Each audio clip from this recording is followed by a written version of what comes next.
Bienvenidas y bienvenidos. Hoy nos metemos de lleno en un tema, la verdad, fascinante. Cómo se puede usar un documental que parece objetivo para moldear lo que pensamos sobre alguien importante, sobre una figura intelectual. ¿Alguna vez han visto algo que les hizo cambiar de opinión sobre alguien y luego pensaron, hijo, ¿me estarán contando toda la historia? Pues hoy vamos a mirar un poco bajo el capó de un caso muy concreto. Tenemos un artículo académico, muy interesante, de la Chasqui, Revista Latinoamericana de Comunicación. El título ya dice bastante. Deconstruyendo la manipulación de Paulo Freire en A Face Oculta. Análisis algorítmico de narrativas mediáticas. O sea que unos investigadores han cogido un documental brasileño, A Face Oculta de Paulo Freire, producido por un grupo llamado Brasil Paralelo, y lo han, digamos, desmontado pieza a pieza. Nuestra tarea hoy, entender cómo hicieron eso. Porque no es solo analizar el discurso, las emociones que quería provocar. Es que usaron algoritmos. ¿Algoritmos? Para buscar patrones de manipulación, incluso falacias lógicas. Es como aplicar tecnología para hacer crítica de medios. Muy potente. Y bueno, un apunte rápido sobre Freire, para que no lo tenga tan presente. Paulo Freire, pedagogo brasileño, súper influyente. Su idea clave era la educación crítica, la concienciación. O sea, que la educación sirva para que la gente entienda su mundo y lo cuestione. Pero claro, figuras así que proponen cambios generan debate, mucho debate. Y en Brasil el artículo habla de una especie de guerra cultural en torno a él. Vale, con esto como punto de partida, vamos a ver qué encontraron estos investigadores. Exacto. El artículo lo primero que hace es recordarnos por qué Freire es relevante. Su gran batalla fue contra la educación bancaria, ¿sabes? Esa idea de que el profe mete conocimientos en la cabeza de alumnos pasivos, como si fuera un banco. Freire proponía justo lo contrario, la educación como un diálogo, como una forma de que las personas, sobre todo las oprimidas, pues, se volvieran dueñas de su historia, cuestionando el poder. La concienciación era eso, entender para transformar. Entiendo. Pero claro, esta visión de empoderar a la gente pues chocó mucho con ciertos sectores. El artículo dice que, sobre todo desde el neoliberalismo y la extrema derecha en Brasil, le han atacado muchísimo.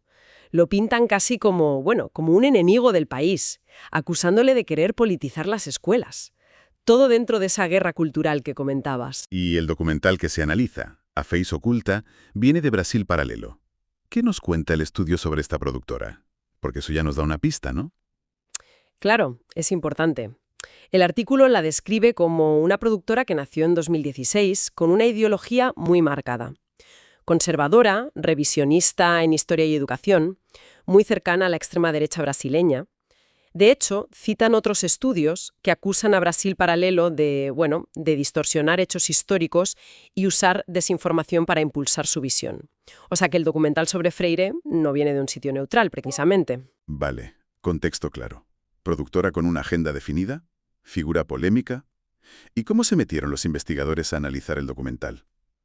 Eso de los algoritmos suena a ciencia ficción casi, aplicada a la comunicación. Una combinación de enfoques. Por un lado, el análisis de framing o encuadre. Esto, a ver cómo lo explico fácil, es cómo los medios eligen qué destacar y qué ocultar de una historia, qué palabras usar. Y eso, claro, influye en cómo la entendemos. Ya no solo qué te cuentan, sino cómo te lo cuentan. Exacto. Luego analizaron el lenguaje emocional. Hay palabras que nos tocan la fibra, ¿verdad? Pues estudiaron cómo el documental usaba esas palabras para generar ciertas emociones, basándose en estudios de psicología del lenguaje. Y por último, que esto es clave, buscaron falacias lógicas. Esos argumentos que suenan bien, pero que si los miras de cerca, tienen trampa, no se sostienen. Argumentos con truco. Eso es. Y aquí es donde entra la tecnología. Usaron herramientas de software, programas para analizar texto, que les ayudaron a identificar patrones. Patrones en el lenguaje, en cómo estaba contado, en la carga emocional. No es que la máquina lo hiciera todo, pero les ayudó a ver de forma más sistemática si había una intención de manipular y si eso se podía, de alguna manera, medir. Interesante. Vale, pues vamos a los resultados. ¿Qué encontraron sobre el framing? ¿Cómo presentaban a Freire? ¿Qué foto le hacían? Pues identificaron varios marcos muy claros. Uno era el marco político. Básicamente era reducir todo a Freire al marxismo, a la lucha de clases y pintarlo como un enemigo radical del capitalismo. Simplificando muchísimo, claro. Reduccionista a tope. Totalmente. Luego, un marco educativo donde, según el análisis, le daban la vuelta a sus ideas. Su crítica a la educación bancaria la presentaban como algo negativo y su propuesta de educación liberadora, pues, la ridiculizaban. O sea, tergiversando. Sí. Y también un marco ideológico religioso un poco extraño, donde sugerían que Freire intentaba mezclar de forma forzada cristianismo y marxismo. Vale, y eso no es solo el marco general, imagino. Me refiero a cómo lo construían en el detalle, con las palabras, la estructura. Justo. El artículo entra en eso. Detalla cómo elegían palabras con mucha carga. Opresores, revolución, lucha de clases, capitalismo. Y al mismo tiempo usaban expresiones para menospreciar su trabajo como trampas lingüísticas o festival de metáforos. Qué fuerte. Y la estructura del documental también tenía su miga. Empezaba como con algún elogio, ¿sabes? Para parecer equilibrado. Pero luego, poco a poco, iban metiendo críticas cada vez más duras, llevando al espectador casi de la mano a una conclusión negativa. Una manipulación sutil al principio que luego se hace más evidente. Eso parece. Y otro punto fundamental que destacan los investigadores, las omisiones. Lo que el documental no decía. Ah, claro, lo que se calla. Exacto. Ignoraban casi por completo el reconocimiento internacional que tuvo Freire, cómo se aplicó su pedagogía en muchos sitios con resultados positivos. Se obsesionaban con la supuesta conexión marxista, reduciéndolo todo a una agenda política oculta. O sea que estaban construyendo un Freire a la medida de sus críticas. Diagnóstico. Freire es malo, marxista. Evaluación. Su pedagogía es peligrosa, confusa, violenta. Solución implícita. Hay que deshacerse de él. Lo convertían en una amenaza. Justo eso. Lo configuraban como el malo de la película educativa. Y para que esa imagen cuajara, recurrían masivamente a las falacias lógicas. Las falacias. Los argumentos trampa. Esto me interesa mucho. ¿Encontraron muchas? Porque, a ver, todos podemos meter la pata alguna vez. ¿Pero era algo sistemático? Muchísimas. El artículo insiste en que es vital detectar estas falacias para no caer en la manipulación. Y en este documental, por lo que cuentan, eran el pan de cada día. Dan ejemplos muy claros de cómo las usaban para distorsionar a Freire. A ver, cuenta. Pues mira, una muy típica, la falacia ad hominem. Atacar a la persona o a sus supuestas intenciones en vez de debatir sus ideas. Por ejemplo, decían que Freire solo quería formar militantes revolucionarios en lugar de analizar si su método pedagógico tenía sentido o no. El artículo incluso señala el minuto exacto donde lo hacen. Desviar el foco. Claro. Otra. La falsa dicotomía. Presentar solo dos opciones como si no hubiera más. Por ejemplo, sugerir que en la visión de Freire o había amor o había revolución como si fueran excluyentes, simplificando algo que es mucho más complejo en su pensamiento. Blanco o negro, sin grises. Eso es. Y el clásico hombre de paja, caricaturizar la postura del otro para atacarla más fácil. Un ejemplo que dan es decir que el método de Freire casi no se aplicó y que su fama era solo ideología. Según el artículo, esto ignora totalmente experiencias reales donde sí se usó dentro y fuera de Brasil, y todo el contexto histórico. ¿Y cuántas contaron en total? Porque has dicho muchísimas. Suena muchas. El número es impactante, la verdad. Documentaron 38 falacias en los 31 minutos que analizaron del documental. 38 falacias en media hora. Es más de una por minuto. Sí, una barbaridad. Exactamente 1.22 falacias por minuto. ¡Ostras! Eso es altísimo. De hecho, el artículo propone una métrica para esto, ¿no? El índice de densidad de falacias, el IDF. Sí, esa es una de las cosas más novedosas del estudio. El IDF intenta, pues eso, medir la densidad de argumentos tramposos en un discurso. Calculan cuántas falacias hay por minuto y en este caso 38 entre 31 da ese 1,22. ¿Y qué significa ese número? Pues los propios autores proponen una escala en el artículo y ese 1,22 lo clasifican como un nivel alto de densidad de falacias. Argumentan que hoy en día, con tanta información y tan poco tiempo para analizarla, bombardear así con argumentos falaces es una técnica de desinformación muy eficaz. El IDF sería como una señal de alerta sobre la calidad argumentativa. Una métrica para la manipulación.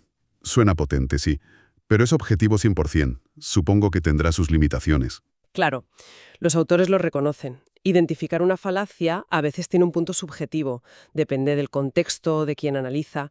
Además, un número siempre simplifica argumentos que pueden ser complejos. Y las herramientas algorítmicas que usaron para otras cosas, como el análisis de sentimiento, también pueden tener sesgos o no pillar la ironía, por ejemplo. Entiendo. Pero aún así lo ven como una herramienta útil, no como la verdad absoluta, sino como un indicador más, sobre todo para la alfabetización mediática, para que la gente pueda tener una idea de si un discurso se basa en razones sólidas o en trampas. Ujú. Y hablando de algoritmos, el análisis de sentimientos, ¿qué tal? ¿Confirmó esa sensación de negatividad que describías?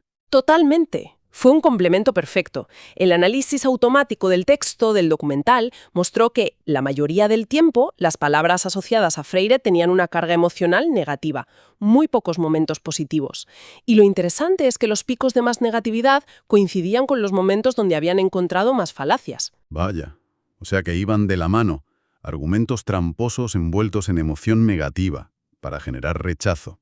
Exactamente. El artículo también menciona que hicieron nubes de palabras, ¿sabes? Esas imágenes donde las palabras más usadas salen más grandes. Y la nube de términos negativos ligados a Freire era mucho más densa, mucho más visible que la de términos positivos. Palabras como violencia, marxismo, revolución, dominaban cuando se hablaba de él. Ya veo. Todo esto sugiere, según concluyen los investigadores, una estrategia muy pensada: combinar lógica defectuosa y una fuerte carga emocional negativa para desacreditar a Freire. Citan a expertos en discurso que explican cómo simplificar, Freire es Marx, y polarizar, o Freire o nosotros, son tácticas típicas para quitarle legitimidad a alguien. Claro. Dan un ejemplo muy claro: asociar a Freire una y otra vez con figuras como el Che Guevara o Lenin para vincularlo a la violencia.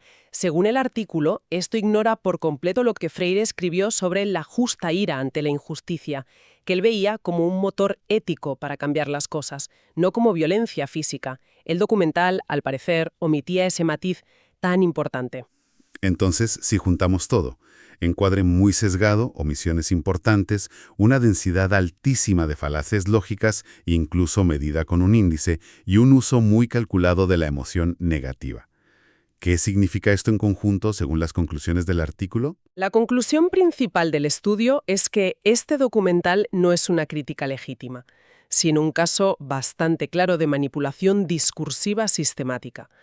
Argumentan que esta forma de tergiversar a figuras como Freire, que precisamente promovían el pensamiento crítico, no es casualidad. Responde a esas dinámicas de guerra cultural que buscan cambiar el sentido común, deslegitimar ciertas ideas y validar otras agendas ideológicas. Ya. Por eso el artículo acaba insistiendo en algo que parece muy necesario hoy. Tenemos que fortalecer la alfabetización mediática crítica, o sea, desarrollar nuestra capacidad para darnos cuenta de estas técnicas, para leer entre líneas, para pillar la manipulación emocional, lógica, narrativa en todo lo que consumimos. Y curiosamente reivindican que la propia pedagogía de Freire, centrada en pensar críticamente y cuestionar la realidad, es más importante que nunca como herramienta para enfrentarnos a estas manipulaciones y construir una ciudadanía más activa y democrática. Vale. Repasando un poco lo que hemos explorado hoy. Hemos visto cómo un análisis académico muy detallado, que mezcla métodos de toda la vida con herramientas algorítmicas, puede, desnudar las técnicas de manipulación en un producto como un documental, en este caso sobre Paulo Freire.